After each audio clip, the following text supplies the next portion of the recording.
আপনারা জানেন যে গত 11 এবং 12 এপ্রিল মুর্শিদাবাদ জেলার শামসেরগঞ্জ ধুলিয়ান এলাকাতে বিস্তীর্ণ এলাকা জুড়ে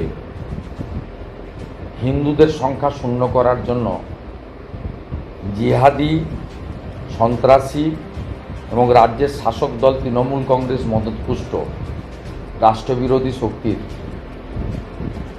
হিন্দু গ্রামগুলিতে হামলা হয়েছে। মন্দির কমিটিগুলির হাতে প্রাথমিকভাবে পুনর্নির্মাণের জন্য অর্থ তুলে দেওয়া হয়েছে।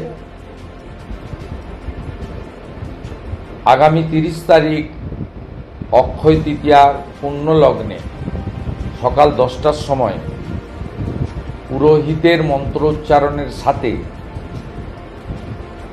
বিধর্মী জিহাদিদের হাতে এই মন্দিরগুলিতে যেভাবে অপবিত্র করার চেষ্টা হয়েছে তাকে সনাতনী প্রথা অনুযায়ী শুদ্ধিকরণের মাধ্যমে পুনর্নির্মাণের কাজ শুরু হতে চলেছে।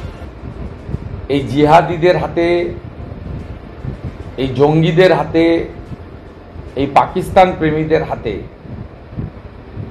আক্রান্ত হিন্দুদের জন্য প্রার্থনা করুন।